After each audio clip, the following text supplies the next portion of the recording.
It all started with one wrong touch, which fell into the wrong hands, accustomed to taking what they wanted. He entered her life without asking, and her perfect world collapsed in an instant. To gain freedom, she would have to disappear, even if the cost was everything, even herself. Before we begin, don't forget to subscribe to the channel and turn on the bell. Enjoy watching. Eliza stood at the stove, mechanically stirring the sauce that was to accompany the steak. An anniversary steak. A whole year. The words sounded in her head like a death sentence, not a celebration. The air in the kitchen was thick and heavy with the scent of garlic and rosemary, but instead of making her hungry, they made her feel slightly nauseous. All of this, the perfectly roasted meat, the expensive wine, the new black dress, felt like a tremendous, exhausting effort. An attempt to breathe life into something that had long since turned to dust. She caught herself acting out someone else's pre-written script. A trusted friend is preparing a romantic dinner to celebrate an anniversary. But inside, there was no thrill, no joyful anticipation, only a lingering, familiar weariness. She mentally replayed the last few months like a boring movie. Their conversations were reduced to trivial exchanges. Got some milk. Meeting tomorrow until evening. What should I watch? They slept in the same bed, their backs to each other. His kisses became quick and habitual, without sparkle. His laughter no longer evoked a smile in return. Miles's world was small, cozy, and safe. But for Eliza, it became a velvet-walled cage. It was comfortable, but stuffy. She couldn't breathe. She'd long caught herself thinking, there has to be a sign, some kind of end, some kind of final straw. She couldn't just up and leave without a compelling, fiery excuse. Miles wasn't a bad man. He hadn't cheated on her, he hadn't drunk, he hadn't raised a hand against her. His only fault was that he was ordinary. But her soul, it turned out, craved storms. She secretly dreamed of an earthquake that would shatter this fragile, boring world to its foundations, so that she wouldn't be the only one left to clear the rubble. As she put on the dress, she looked at her reflection in the mirror. There it is, the perfect picture, she thought without any joy. The dress fit perfectly, accentuating every line. But it didn't make her happy. It was just a costume for the last act of a play she no longer wanted to perform in.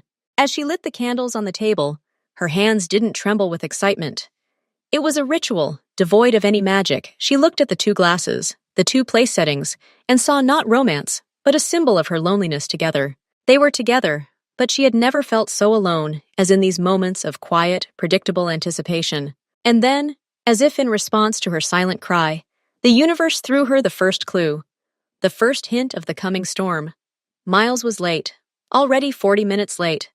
No call, no text, and that wasn't anything out of the ordinary. But tonight, on this evening that by all accounts should have been special, it sounded like a deafening slam of a door. It wasn't a loud, dramatic sign, but a quiet, humiliating whisper. You don't matter. This doesn't matter. Something broke in her soul. Not anger, not fury. At least, that would have been a living feeling. It was complete, final surrender. Emptiness. And in this emptiness, a strange, almost irrational decision was born. I need to send him a photo, she thought with cold calm. Let him see what our anniversary has become. A beautiful but lifeless picture. My anticipation, which is already over. She stood up and moved away from the table, capturing everything in the frame. Her figure in that perfect dress, that perfect dinner, that perfect setting. She took several shots. The smile on her lips was beautiful, but utterly lifeless, a mask concealing an abyss. She chose the most flawless and most false shot. Her fingers habitually brought up a chat with Miles, and at that very moment, as if fate itself had decided to intervene and give her that long-awaited sign, the door slammed in the entryway. She flinched, her finger trembled, and slid down a millimeter, tapping not the chat with the heart, but a random, unfamiliar number at the very bottom of the list. She didn't even glance at the screen. Her mind was already preoccupied with something else. Footsteps passed her by.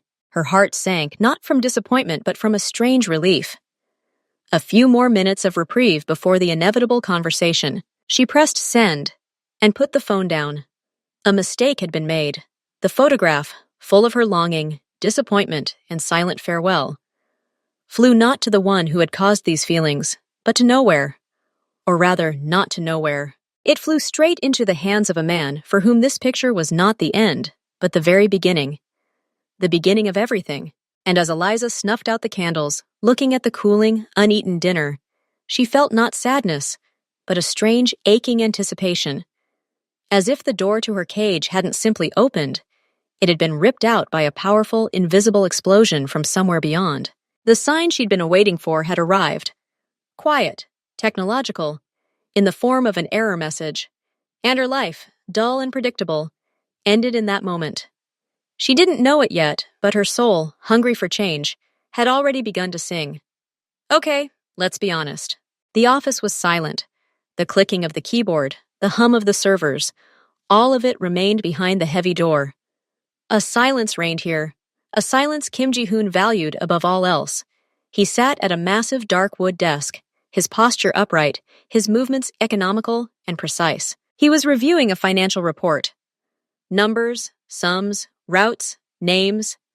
This was his language, his territory. There was a phone lying nearby, not the business one, but a different one. A personal one. The number of people who had that number could be counted on the fingers of one hand. The phone vibrated, giving a short signal of a new message. Ji-hoon wasn't immediately distracted. He finished reading the line, made a note in the margin, and only then picked up the phone. His fingers had grown accustomed to the weight of the weapon, the texture of important documents. The phone was just a tool. He unlocked the screen, expecting to see a message from his mother or his trusted driver. Instead, there's a photograph. Unknown number. He looked at the picture. A girl, dark-skinned, in a black dress. She was standing at a set table. 2 candles, glasses, food. A standard setting for a romantic evening. But her face, her eyes, there was no joy in them, no anticipation. There was weariness, a deep, piercing weariness. A slight sadness at the corners of her lips. A gaze directed somewhere inward, not at the celebration. This was not a picture from a glossy magazine. This was the truth. Someone else's life, someone else's loneliness, accidentally found on his phone. Ji-hoon wasn't a sentimental person. He didn't believe in fate or love at first sight.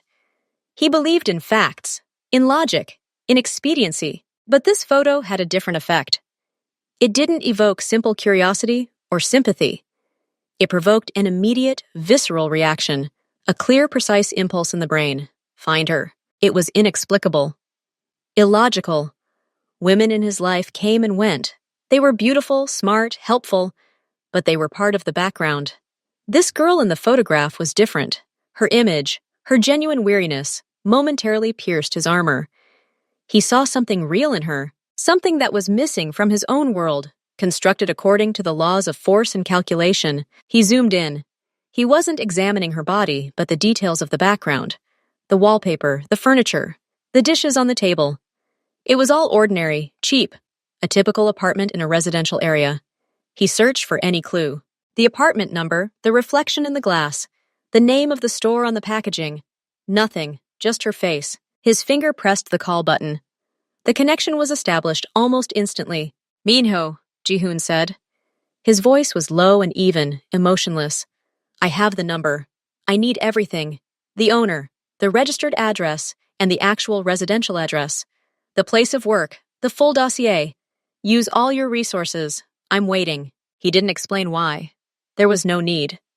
Minho was his right-hand man. He followed orders without question. It will be done. A calm voice sounded on the phone. Ji-hoon put the phone down. He leaned back in his chair and looked at the photo again. All his tasks, all the meetings he'd planned for the day, instantly lost their meaning. An anomaly had appeared in his strictly ordered world, an unforeseen variable, and he was determined to investigate it, to take control of it. He didn't think about her having a man, a family, or her own life. These considerations were secondary. He saw her eyes. He saw the absence of happiness in them, and this fact was more important to him than any moral norms. He waited for 2 hours.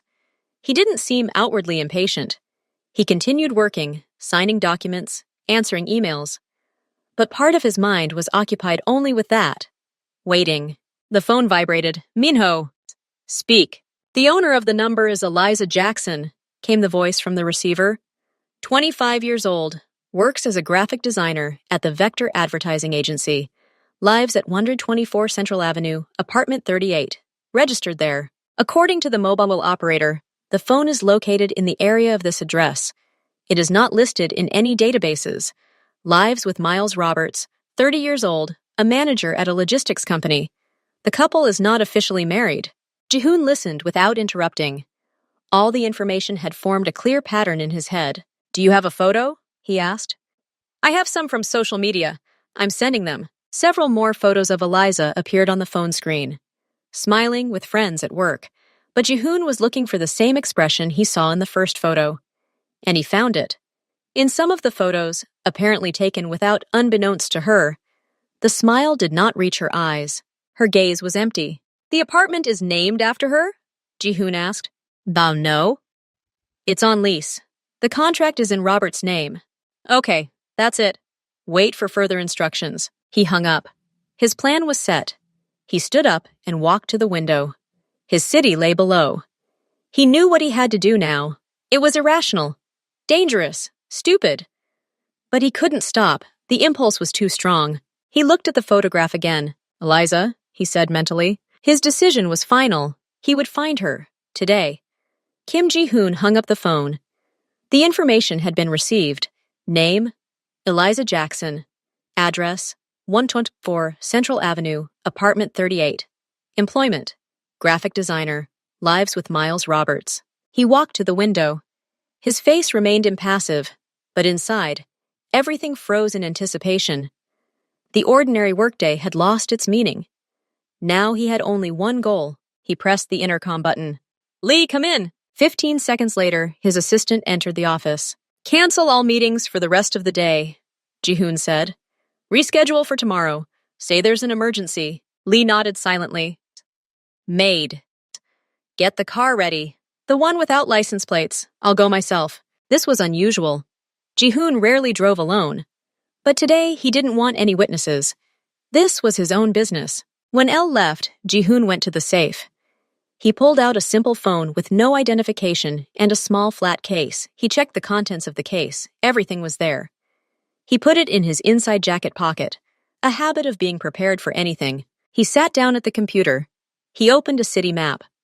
124 Central Avenue, a residential area, panel apartment buildings. He studied the entrances to the building, possible routes. His brain analyzed every detail, the parking lots, the courtyard, the lighting. 20 minutes later, he was in the underground garage. A dark, unmarked SUV was parked nearby. Lee silently handed over the keys. Jihoon nodded, got behind the wheel, and pulled out. It was evening. He drove calmly, obeying all the rules. His thoughts were focused on one point, apartment 38. He parked in the courtyard, not right next to the entrance, but at a distance. He turned off the engine and began to watch. People were coming and going. He waited. He needed to make sure Miles wasn't home. Miles' description got out, but the man didn't go to the entrance. He sat down on a bench near the entrance and took out his phone. It was clear he was in no hurry to go home. Perfect, Jihoon thought. He got out of the car. His tall, athletic figure in an expensive suit contrasted sharply with his surroundings. He approached the entrance. The door had a combination lock. He pressed several random combinations. On the third try, the door opened. He entered. He climbed the stairs to the third floor. He stopped in front of door number 38. He listened. Soft music, melancholy jazz, was coming from behind the door. He pressed the doorbell. Eliza was standing in the kitchen, unloading the dishwasher. She heard the doorbell ring and frowned. "Miles? But he has the keys. Maybe the neighbor? Something with the meters again?" She walked up to the door and peered through the peephole. A strange man stood behind the door. Tall, with perfect posture, wearing an impeccable dark suit. His face was serious, his features clear and strong. He didn't look like the neighbor. He didn't look like the courier. He was different. "Who's there?" she asked through the door. "My name is Kim Ji-hoon," came a calm, low voice. "I'm here about the photo." "Photos? What photo?" Eliza froze for a moment. Then it dawned on her. A mistake. The very photo she'd sent to the wrong number. Her heart started beating faster. Fear? No, more like a strange excitement. What did this man want? Why did he find her address? She slowly opened the door, leaving the chain behind. What photograph? She asked, looking at him through the crack. He stood motionless. His eyes met hers, dark, piercing. There was no threat in them. There was only absolute confidence. The very one you sent this evening, he said. I received it by mistake. He took out his phone and showed the screen. There was a photo of her, the one where she was standing at the table with dinner. I could have simply deleted it, he continued calmly. But I couldn't. I had to find you. Eliza looked at him, at his face, at his suit, at the way he held himself. This wasn't just a man. This was strength. The very strength she'd so keenly felt the absence of in her life. She slowly closed the door, removed the chain, and opened it again. Now they stood face to face. He was much taller than her. He looked like a man accustomed to making decisions, like a man who takes what he wants. Why? She asked quietly. Why were you looking for me? He didn't answer right away. His gaze slid over her face, her simple house clothes, and the apartment behind her. Because in your eyes in that photograph, I saw the same thing I feel every day, he finally said. Loneliness among people, boredom, a hunger for something real. The words hit home. She felt something tighten inside her, as if he'd read her deepest thoughts. I offer you a choice, Eliza, he said, calling her by name. Your life right now is a waiting game for something to change. I offer that change. He paused, letting her understand the meaning of his words. Pack your things. Only the essentials. You're moving in with me, now. It was madness, absolute, pure madness, to leave with a stranger, to leave everything. But there was no plea in his voice. It was a statement of fact, and instead of fear, instead of panic, she felt relief. The very sign she'd been waiting for, the earthquake that would destroy her old life. Okay, she said simply. I'll pack my things. She turned and walked into the bedroom. Her movements were calm, confident. She picked up a small duffel bag and began putting clothes, documents, and cosmetics in it. Her mind was clear, no doubt. He waited in the living room, taking in her modest abode. His gaze lingered on the photographs on the shelf, her and Mile, smiling, but his expression didn't change. 10 minutes later, she came out with a bag. I'm ready. He nodded and turned to leave. She followed him, closing the door to her old life behind her. They walked down the stairs and out into the courtyard. He led her to a dark SUV and opened the front passenger door. She got in. The car's interior was luxurious. Everything smelled of leather and some kind of expensive wood. He got behind the wheel and started the engine. Before driving off, he turned to face her. Aren't you afraid? He asked. To go off into the unknown with a stranger? Eliza looked at him, at his strong hands on the wheel, at his profile. No, she answered honestly. I was afraid to stay there. That was much scarier. He nodded again, a hint of a smile tugging at the corners of his lips. Then he pulled away, and they pulled out of the driveway, leaving her past behind. The car pulled smoothly out of the driveway of her old house. Eliza looked out the side window, seeing the flickering lights of streetlights, the familiar outlines of panel apartment buildings, the playground where she sometimes sat in the evenings. But now it seemed like the scenery for someone else's play, one in which she no longer played a part. The silence in the car was intense, but it wasn't awkward. It was rich, thick, as if they both understood the profound significance of this moment. Jihoon drove with concentration, his hands firmly on the wheel. He didn't look at her, giving her time and space to process what was happening. And it was in this silence that the simple, inescapable truth finally dawned on Eliza. She had just walked away from her old life forever. And she needed to seal it. Make sure there was no turning back. She pulled her phone out of her jeans pocket. The screen lit up brightly in the dim light of the car. It showed several missed calls from Miles, and one message. Hey, I'll be right there. Traffic's terrible. She opened a chat with him.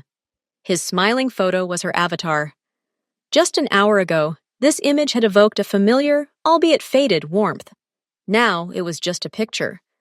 Like a photograph of a stranger from the past, she began typing. Her fingers didn't tremble. Inside, there was only cold, crystalline clarity. Miles, I'm leaving. Don't look for me. Don't call. It's over. She paused, looking at what she had written. It was too cruel, too impersonal. He didn't deserve this. He was a good guy. He just wasn't the one for her. She took a deep breath and began writing again, this time in more detail, pouring out all the truth she had been storing up for months. Miles, what I'm about to say will sound cruel, but it's the truth. I'm leaving. Today, now, forever. I know it's a shock, and I'm sorry it all happened this way, without talking. But if we had talked, you would have tried to talk me out of it, and I might have agreed to stay. And I can't stay any longer. You're a wonderful person, kind, reliable, stable. But over this year, I've realized that my soul needs more than just stability and reliability. It needs storms. It needs madness. I felt cramped, Miles, cramped in our predictable life, where every day is like the last. I was dying of boredom and silence, and you didn't notice. And I couldn't find the words to explain it to you. Tonight, our anniversary, was the last straw. You were late without even warning. And I sat at that set table and realized it was the perfect metaphor for our relationship. A beautiful but empty picture, with nothing behind it. And fate, it seems, agreed with me. I sent you that photo to the wrong number. Another man received it, and he came. He found me. And when I saw him, I knew. Here it is. That very sign, that very earthquake I was waiting for. I can't explain it logically. This feeling. I'm leaving with him. I don't know what awaits me ahead. But I know that staying there, in that life, is scarier for me than leaving with a stranger into the unknown. Forgive me. Please. I don't want you to suffer. Find yourself a girl who will appreciate your calm love, who will want that very stability. That girl is not me. I'm deleting the number. Don't try to find me. I wish you all the best. Sincerely. Goodbye. Eliza. She reread the text. It was the truth. The whole truth unvarnished. Bitter, uncomfortable, but true. She pressed send. Then she went into her phone settings, found his number, and pressed block caller. Then she deleted him from her contacts. She took out the SIM card, looked at it for a second, and then rolled down the window and tossed it out the open window. The tiny piece of plastic vanished into the darkness, just like her past life. She rolled down the window and leaned back in the leather seat, closing her eyes. She felt not guilt, but an incredible, all-consuming relief. As if a weight she'd been carrying for so long that she'd stopped noticing its weight had been lifted from her shoulders. Ji-hoon asked quietly. His voice expressed neither curiosity nor approval, simply a statement. Done, she replied, opening her eyes and looking at his profile, illuminated by the dashboard. I'm completely here now. Miles climbed the stairs to the third floor, struggling to carry a bouquet of flowers in one hand and a bottle of wine he'd bought to make up for his lateness in the other. He felt a little guilty, but he was sure the celebratory dinner would make up for it. I'll say I was delayed by an urgent report, he thought as he inserted his key into the lock. The door wasn't locked. Strange, flashed through his mind. Eliza is always so afraid, always locking herself in. A slight sense of surprise crossed his mind, but he brushed it aside. Eliza, I'm home. Sorry I'm late, he began, entering the hallway. His voice faded into silence. The apartment was immersed in semi-darkness, the only light on in the kitchen. The air was still. He walked into the living room and saw the table. It was set, 2 plates. On them lay steaks that looked shriveled and cold. The potatoes were covered with a wrinkled crust. 2 candles had burned down to the ground, and strands of hardened wax hung from the candlesticks. The whole scene was motionless and silent. She must have been very upset, he thought with annoyance. Perhaps she went to see a friend. He took out his phone to call her and apologize. The call went through, but didn't connect. The answering machine said, "The subscriber is temporarily unavailable." The battery must have died, he guessed, or there's no signal on the subway. He sent a message. Hey, I'm home. Where are you? Is everything okay? Sorry I'm late. He put the phone on the table and went into the bedroom to change. Everything was clean. His gaze slid around the room and stopped at her dresser. Usually, her earrings and perfume bottles were on it. Now, the surface was bare. A slight unease touched him. He went to the closet and opened it. His shirts and suits were hanging in their places, but her half was empty. All her dresses and jeans were gone. Not a single hanger remained. A cold, unpleasant confusion gripped him. He peered into the bathroom. Her toothbrush and cosmetics were gone. Her towels were off the hook. The shelf in the hallway, where her sneakers and gym bag always stood, was also empty. He returned to the living room and tried calling again. The subscriber is temporarily unavailable. He wrote another message. I can't get through to you. Where are you? What happened? Is everything okay? He stood in the middle of the living room, staring at the motionless dinner. Realization began to slowly creep up on him, but he desperately resisted. No, it couldn't be. She couldn't just up and leave. Maybe something had happened to her. Maybe she'd been taken to the hospital. But then someone would have called him. And her things. Why would she take all her things? He sat down and stared at his phone. He updated the app, rebooted the phone, tried calling from a different number. The result was the same, silence. His chat messages were wasted, marked with a single gray checkmark, meaning they hadn't even been delivered. He didn't receive her long goodbye message. It never reached him, lost in the digital void after she discarded the SIM card. For him, there was no explanation. There was no truth. There was only the shocking, silent fact. Her things were gone, and she herself had become completely unreachable. He sat in complete silence, staring at the screen, trying to understand what had happened. But there was no answer. There was only a growing, oppressive emptiness and a complete misunderstanding that made his heart clench. He was left alone in a silence he couldn't break, with a question he couldn't answer. They drove out of town. The lights of the metropolis were left behind, replaced by the dark canvas of a country highway, demarcated only by the glow of headlights and the occasional lights of a roadside cafe. Aren't you scared? Ji-hoon asked again, breaking the silence. This time, his question sounded different, not like a test, but like genuine curiosity. You don't know anything about me. You dropped everything at the first word of a stranger. Eliza turned to face him in her seat, tucking her legs under her. Her eyes glittered in the dim light. You know what was scary? She said quietly. It was scary waking up every morning and knowing exactly how my day would go, down to the minute. It was scary looking at Miles and realizing that our conversations were over, and the future seemed like a long, straight, boring road to nowhere. It was scary feeling myself slowly fading, becoming a shadow of myself. And this? She gestured at the dark highway ahead of them. This isn't scary. This is freedom. He listened without interrupting. I didn't love him that much, she admitted with stunning frankness. I loved the idea of a relationship, the comfort, the familiarity. And when I realized it was a trap, it was too late to change anything. The usual way. You appeared as a way out, like the door I'd been looking for in a blank wall. And you're just my type. Strong, decisive, direct. You don't have that everyday fussy insecurity. He gave a short laugh, a soft sound barely audible over the noise of the engine. I'm surprised, he admitted. I expected anything. Tears, hysterics, attempts to escape, calls to the police, but not this clarity. I'm surprised myself, Eliza smiled. But this is the best thing I've ever done in my life. I feel it in every cell of my body. I didn't mean to barge into your life so rudely, he said after a pause. His voice grew more serious. I knew you had a boyfriend, that those photos weren't for me. I don't even know what motivated me. Simple impudence? But something was stronger than common sense. Something made me get in the car and drive to you. And now I understand. It was the right decision. I don't regret a thing. Neither do I, she whispered. And I don't need fleeting relationships, Eliza, he continued, looking straight at the road.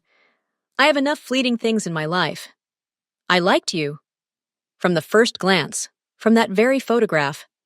In your eyes, I saw what I thought only I had. Coldness and a thirst for something real. My intentions are sincere. This confession, made in such an even, confident tone, meant more to her than any vows spoken with passion. There was truth in his words. The conversation flowed easily and naturally. They talked about trivial matters, about music, about books, about what they saw outside the window. Time lost its hold on them. The hours on the road flew by in an instant. She felt no fatigue, only a growing excitement, a sense of anticipation. They turned off the highway onto a private road, guarded by a discreet barrier with a camera. The road wound through a dark forest, and then the view opened up.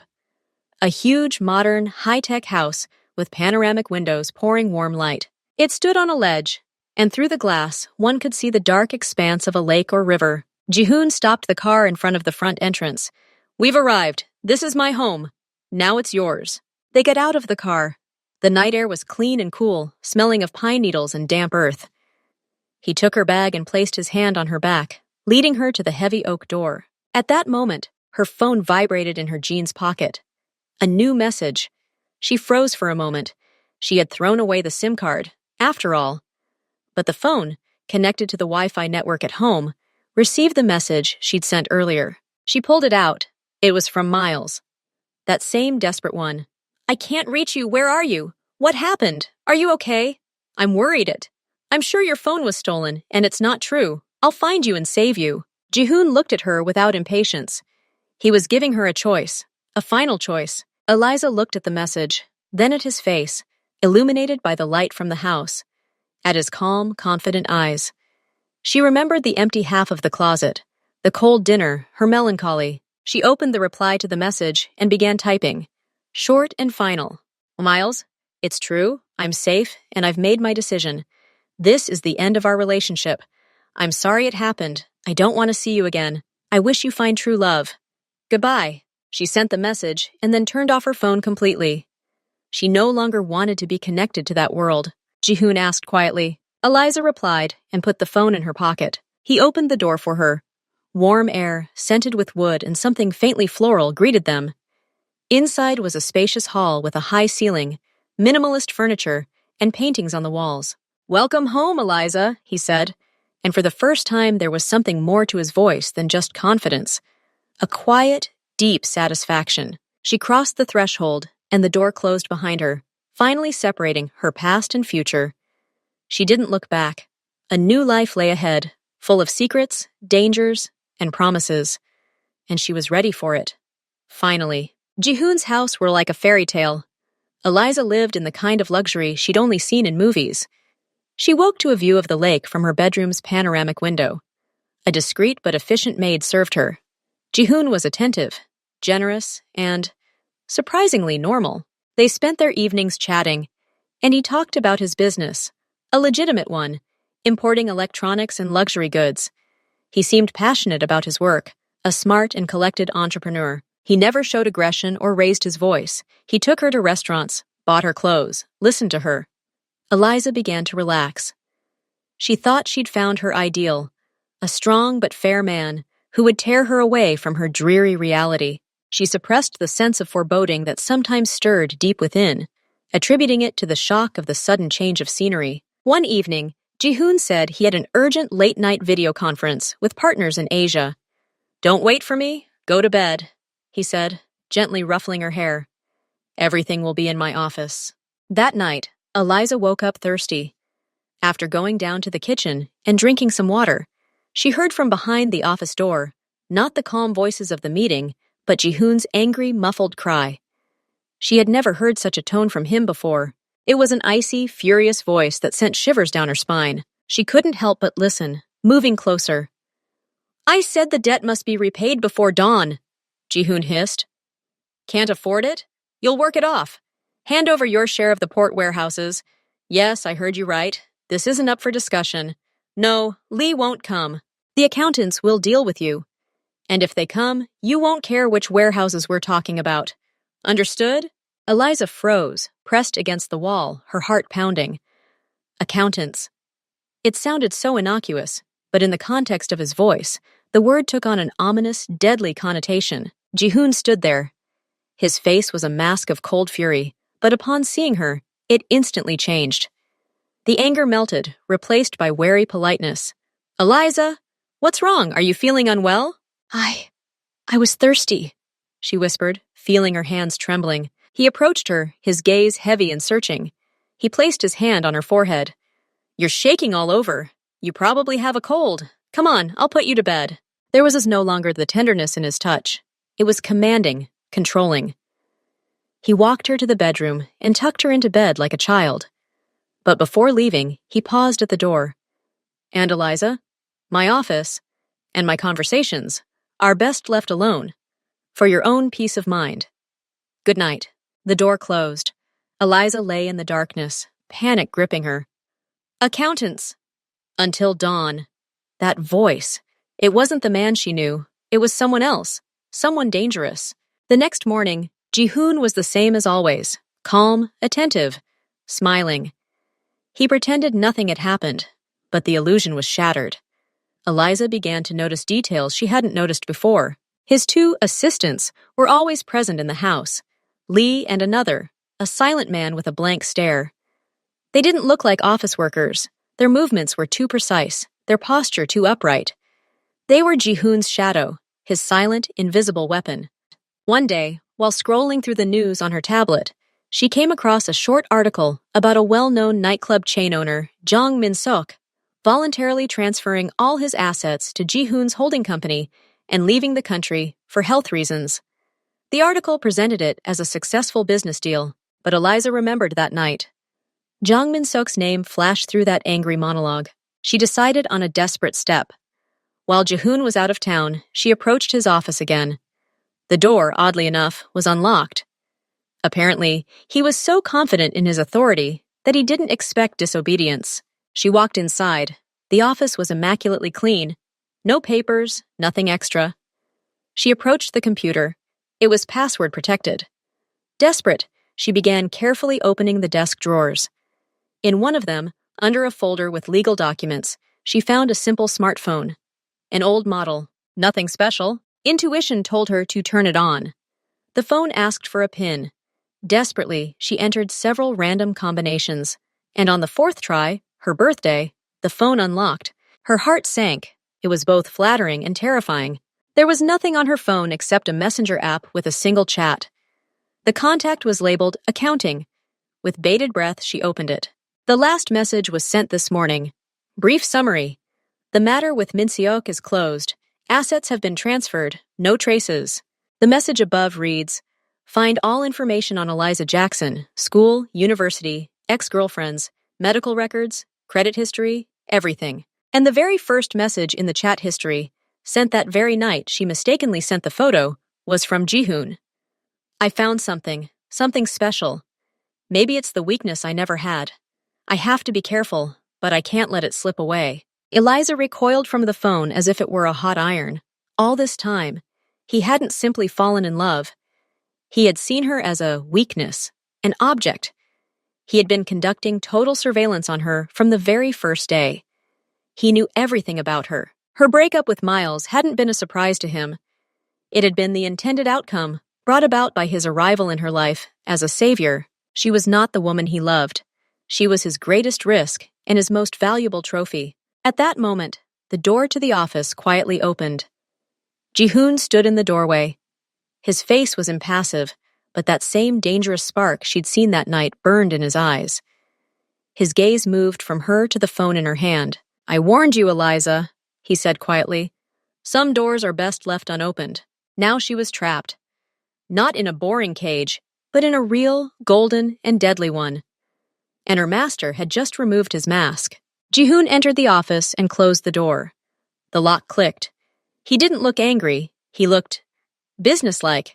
The same look he had when he studied the reports. He walked up to the bar and poured himself some water. He didn't offer her any. You broke the rule, he said calmly. I told you not to interfere in my business. You did. Eliza stood leaning against the table. Her insides were frozen solid. She remained silent. The situation has changed now, he continued. You know too much. Too much for a guest. Too much for the woman you love. Now you have 2 paths. He put down the glass and looked at her. First, you're becoming part of my operation. Not an ornament, not a weakness, a tool. You're smart, resourceful. I've seen it. You'll work for me. You'll get a cut. But there will be no freedom. Never. Second, you try to resist or escape. In that case, he pulled her old phone out of his pocket, the one she'd left behind in her past life. He turned it on and opened the gallery. There were photos of her mother, her younger sister, her friends. In that case, accidents will happen to your loved ones, one after another. I'm not threatening. I'm informing. It's a system of checks and balances. Eliza listened, her world narrowing to the size of this office, to this man, to 2 paths, both leading to different kinds of prison. Why don't you just get rid of me? She asked quietly. It would be easier. Because dead people are expenses and unnecessary problems, he answered without hesitation. And the living, if they are properly motivated, are an asset. You proved you can be an asset. Tonight, you didn't panic. You acted. That's valuable. He came close to her. He didn't touch her, but his presence was a physical pressure. The choice is yours. But it's not a choice you can put off. The answer is now. Eliza looked at the phone in his hand, at the picture of her and her sister laughing. She was 17. She had promised then to always protect her. She looked up at Jihoon. The icy calm within her was replaced by a cold, merciless clarity. Running now would mean signing their death warrant. Staying would mean fighting on his turf. But every turf has its weak points. "I'm staying," she said. Her voice was even and firm. "But on my terms." He raised an eyebrow slightly, curious. "Which ones?" "I won't be a tool. I'll be a partner. Junior, if you like. But with voting rights. I'll study your business. All of it. And you'll pay me. Not handouts for dresses, but a real percentage. Otherwise, I'll have no incentive except fear. And fear is an unreliable motivator. Sooner or later, it makes people do stupid things." Jihoon looked at her long and hard. Something akin to respect flickered in his eyes. "You're playing a dangerous game." "You started it," she retorted. "You wanted power at your side? You got it, but power demands respect, not just control." He nodded slowly. "Okay, partner. On probation. One wrong move." He glanced at the phone. "I get it." She cut him off. He turned and walked toward the exit. He stopped at the door. "Starting today, your movements will be accompanied by Elle or someone from the team. For your own safety, of course. Your new life, Eliza, has officially begun. Congratulations." He left. Eliza was left alone. She exhaled slowly. A shiver finally ran down her spine. Not from fear, from adrenaline. She looked at the armored window, at her reflection. She was in a golden cage, but now she had a key. Not to open the door, but to sharpen the bars from the inside. She had to study every latch, every weakness of her jailer. His business, his connections, his fears. She turned and sat down at his computer.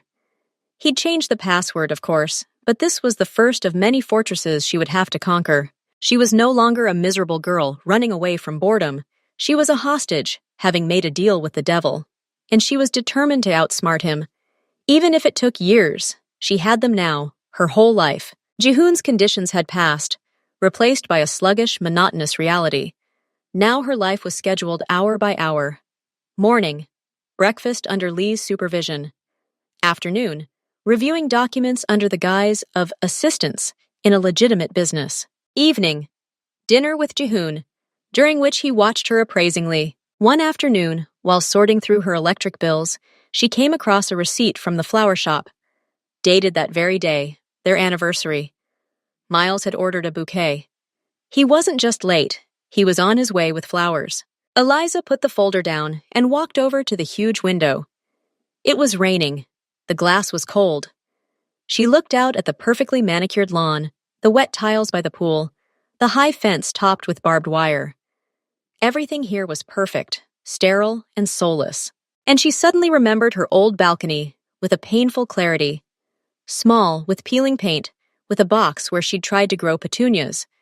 She remembered how she and Miles would sit there on summer evenings, drinking cheap wine and laughing at silly things. Was she bored? Yes, but it was a boredom filled with warmth and safety. Now her life was the complete opposite of boredom. Every day was a challenge. Every glance from Jihoon was a test.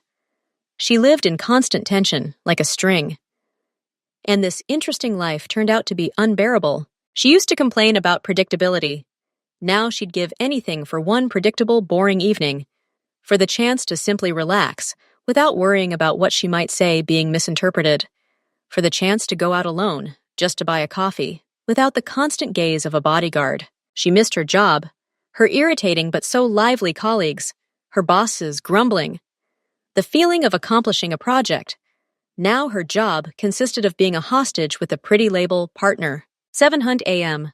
Eliza wakes up alone in her king-size bed. Jihoon's bed on the other side is untouched. He didn't come in last night. 8:30. She comes down for breakfast. There's a single-place setting on the table. The maid says, "Mr. Kim has already left. He said not to expect him for dinner. 1200 p.m. She tries to enter the garden. Lee, her bodyguard, appears immediately. Security protocol, I will accompany you. She strolls along the perfect paths under his unwavering gaze. 3:00 p.m. She decides to watch a movie in the home theater. She notices that all the films are action movies and thrillers. Her favorite romantic comedies are missing. Her tastes have been ignored. 5:00 p.m. A personal shopper arrives with evening dresses. Ji-hoon sent a message. Pick out something for the charity event on Friday. I'll pick you up at 8. No hi, no, how are you? Just an order. 7:00 p.m. She's dining alone. The chef serves an exquisite dish. It's impeccable, but tasteless. Like everything else here. 9:00 p.m. She calls Ji-hoon. He hangs up. A minute later, a text comes. In a meeting, what happened? She writes, missed you. No answer. 11:00 p.m. He returns. He walks into the office without looking at her. An hour later, he enters the bedroom, smelling of whiskey and expensive tobacco. Are you awake? He asks, undoing his tie. Her expectation of a tender, how was your day, vanishes into thin air. 11:30 p.m. He's already asleep. She lies and stares at the ceiling. Her exciting life has been reduced to a schedule of his absences and rare businesslike appearances. She thinks of those boring evenings with Miles, when they could talk for 3 hours about nothing, and everything seemed important to her. Here, everything was important except her.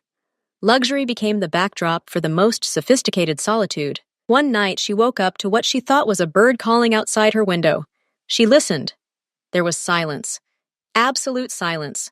No sound of cars, no neighbors, no familiar city noise. This silence was deafening. It was louder than any noise. She wrapped herself in a blanket and realized she was crying. Quietly, without sobs. She wasn't crying out of fear of Ji-hoon. She was crying for the boring, simple life she'd destroyed. She'd wanted change so much that she'd failed to see what a treasure she possessed. Now her life was like an expensive, perfectly crafted movie, with beautiful sets and talented actors, but she hadn't written the script. And leaving this movie theater was impossible. 8:15. To her surprise, Ji-hoon was sitting at the breakfast table. He was looking through documents on his tablet, a cup of black coffee next to him. Eliza sat down across from him hopefully.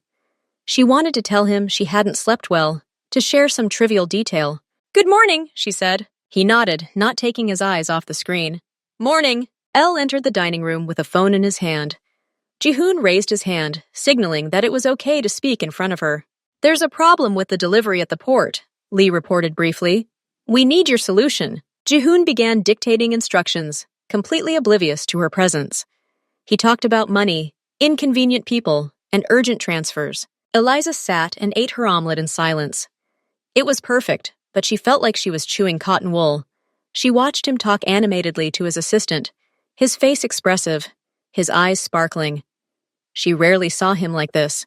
He was never like this with her. When Elle left, there was a brief pause. She plucked up her courage.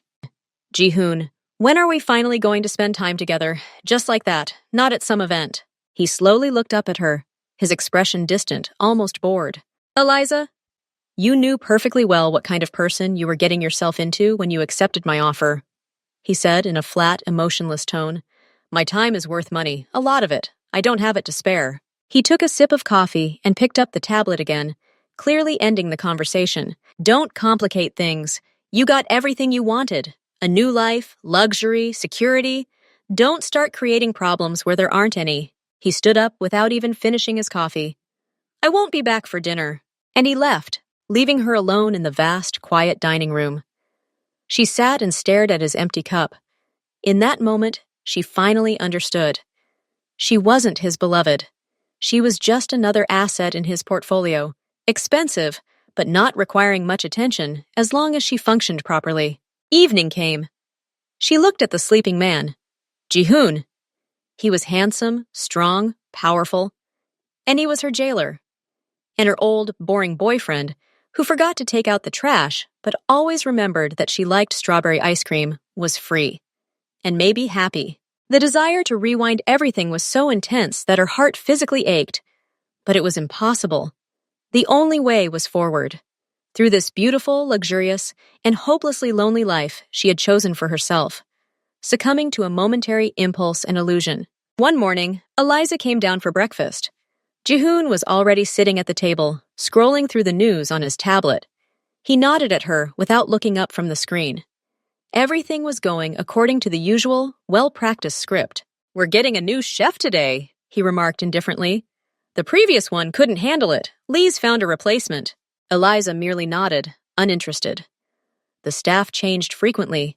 Jihoon was demanding of everything around him. An hour later, she peered in as she passed the kitchen. A new man stood at the stove. Tall, in a white uniform, his back to her. He worked quickly and confidently, but there was something achingly familiar in his posture, in the way he leaned over the saucepan. Eliza's heart skipped a beat. "It can't be!" At that moment, he turned to grab some spices from the shelf. Their eyes met for a second. It was Miles. He looked older, focused. There was no surprise in his eyes. There was only a quick, barely perceptible warning glance. "Be quiet." She walked past, her expression unchanged, but everything inside her was twisted. How? Why? How could he pull this off? Everyone at Jihoon's gets tested. At lunch, he served the dish himself. As he placed the plate in front of her, his finger tapped the edge twice, unnoticed by anyone else. Then, just as calmly, he placed the plate in front of Jihoon. Later, in her room, she looked at her plate. Beneath the decorative greenery, at the very edge, lay a tiny, rolled-up piece of paper. Her fingers trembled as she unfolded it. "Trust me. I know everything. Wait for a sign. I'll pull you out." That was it. No name, no signature. But she knew who it was. Miles. Her boring, predictable Miles, who, it turned out, had managed to bypass the security system of one of the most dangerous men in the city and get a job in his kitchen to save her. For the first time in weeks, a genuine, unforced smile appeared on her lips. It wasn't just joy, it was shock. For so many years, she'd considered him ordinary, incapable of adventure. And yet he'd gone to such lengths for her, risking everything. That evening, while he was cleaning the kitchen, she found an excuse to stop by for water. Lee, as always, was nearby. "The dish was wonderful," she told him evenly, looking away. "Especially the sauce. It had that very unexpected twist." Miles continued washing the dishes without raising his head. "Thank you, ma'am. The secret is in timing. Add an ingredient too early and everything will be ruined. Too late, and the dish cannot be saved. You need patience." Their eyes met again for a split second. He wasn't talking about the sauce. He was giving her instructions. "Wait. Be patient." "I understand," Eliza said quietly. "I'll be waiting for your next culinary experiment." She left the kitchen, feeling a long-forgotten feeling surge within her, hope. Now she had an accomplice. Not some abstract chance, but a living person who knew her and apparently loved her far more than she thought. Jihoon, lost in his thoughts, suspected nothing. To him, the new chef was just another faceless servant who cooked well. His system had failed in the most unexpected place. He couldn't imagine that his worthless ex-boyfriend was capable of such ingenuity and courage. Eliza now looked at Miles differently. He wasn't boring, he was reliable. And this reliability, it turned out, was far more valuable than all the thrills that had brought her to this gilded cage. Now she had a goal, to wait for his sign. And this time, not to make a mistake. Jihoon was having problems. A large shipment of electronics from Vietnam was detained at the port. Questions arose at customs, and the bribed officials suddenly became intractable. This required his personal attention, calls, meetings, negotiations. He was seen in the mansion less and less.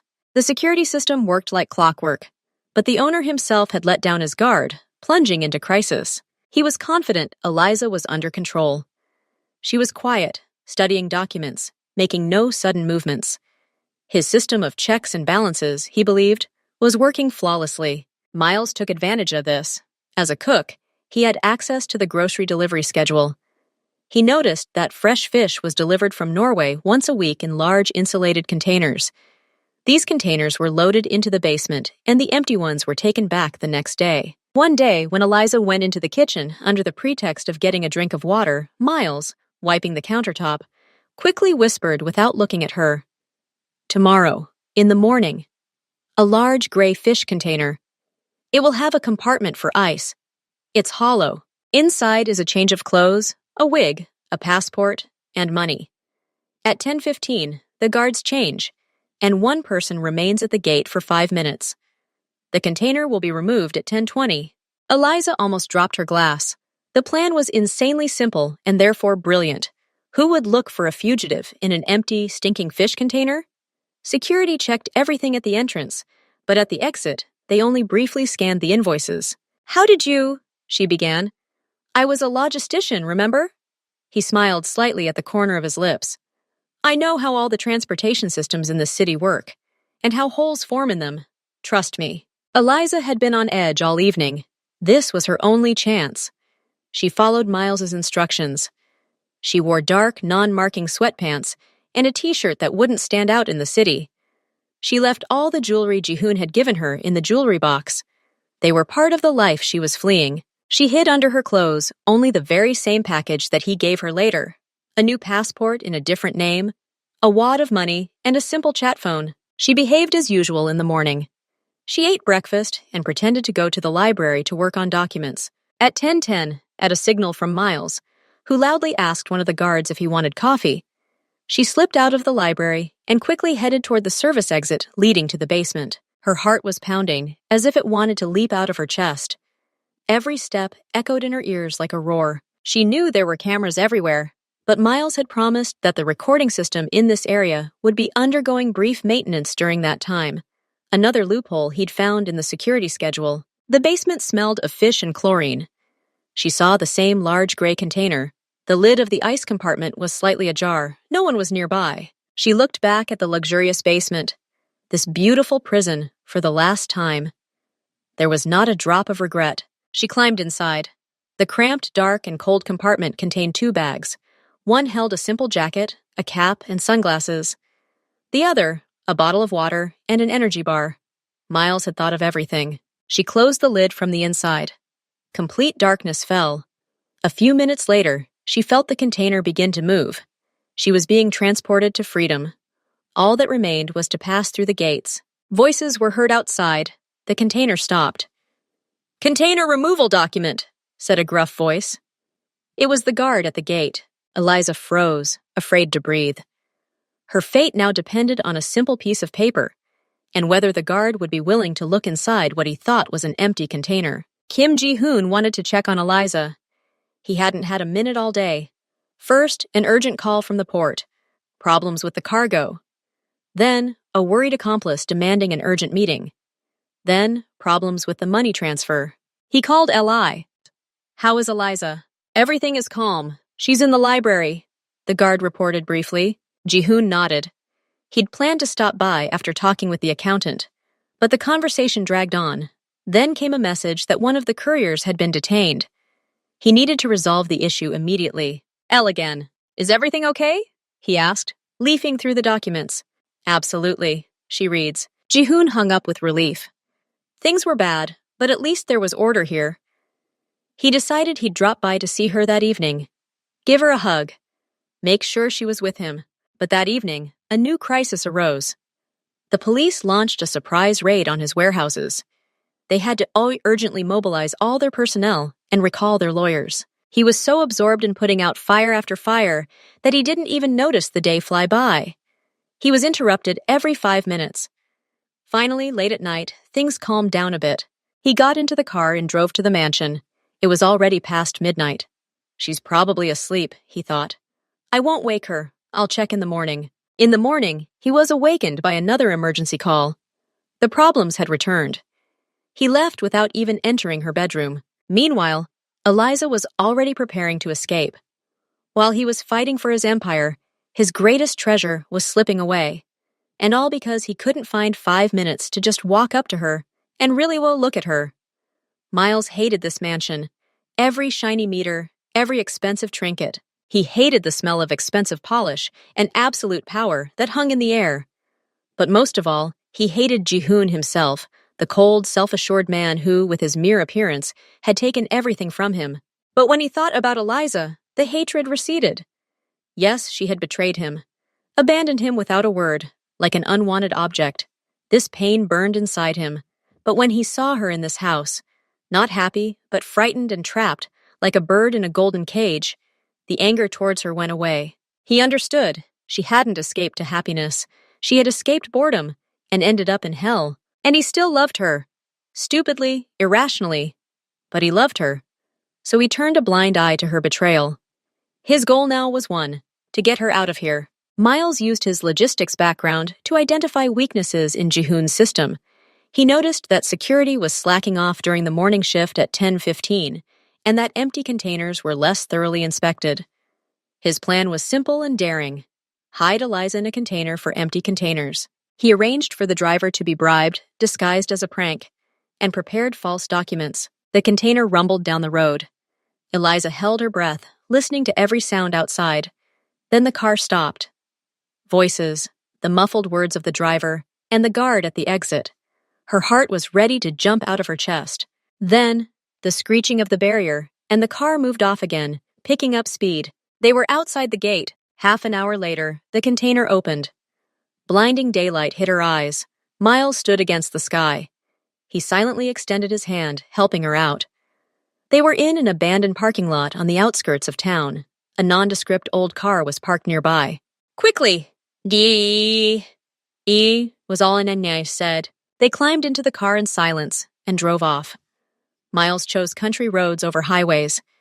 He knew the first few hours were the most crucial. They changed cars twice, using pre-prepared keys left in designated locations. By evening, they were already hundreds of kilometers from the city of Jihoon. They rented a room in a cheap motel by the sea. They barely spoke the first night. They simply slept holding hands, as if afraid it was a dream. The next morning, Eliza finally exhaled. She looked out the window of her new, modest room at the sea. No luxury, no security, just freedom. "How did you manage all this?" she asked quietly. Miles shrugged. "I was a good logistician, and I loved you. That was enough." He didn't ask her about Jihoon. He didn't reproach her. He understood that she had already punished herself.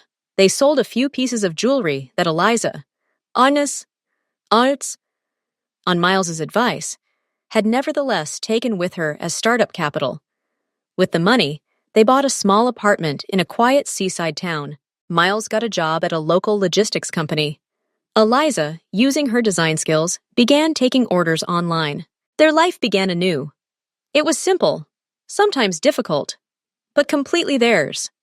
They chose furniture together at the flea market, cooked dinner together in the tiny kitchen, and laughed at their failures together. One day, months later, Eliza saw a short report on the news. Kim Ji-hoon had been arrested on charges of corruption and money laundering. His empire had collapsed. She turned off the TV and looked out the window. It was raining outside. Miles was reading on the couch. Sometime later, late in the evening, they were sitting on their balcony, drinking evening tea and looking out at the sea. It was quiet and peaceful. Eliza suddenly laughed softly. "Remember that night?" she said, looking at the sunset. "Our anniversary. I was so angry that you were late. I set the table, put on a dress, and then I sent that stupid photo to the wrong person."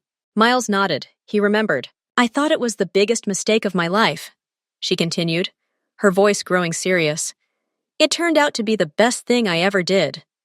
Because that mistake ultimately brought you to me, brought you back to me." She turned to him, and her eyes were filled with such tenderness and confidence that it took his breath away. "That wrong number, that accident, it showed me the difference. One man, having received my photo, decided I was now his property. Another, having learned I was in trouble, forged documents, infiltrated the enemy's lair, and pulled me out in a fish container." She laughed softly again, but there were tears of relief in her laughter. "You risked everything for me, after I abandoned you." She took his hand in hers and squeezed it tightly. "I don't need anyone else, Miles. Never. You proved your worth once. Not with pretty words, but with actions. You are my man, period." He didn't say anything. He simply hugged her. He didn't need words. Everything was clear as is. That evening, that mistake, all that horror, all of it had brought them here. To this balcony, to this silence, to this life. And they both knew it was forever. After that, Eliza put her hand on his arm. "You know what I'm thinking?" she said. I think we're finally living. Not playing at life, just living. Miles smiled. He wasn't the boring guy anymore. He was reliable.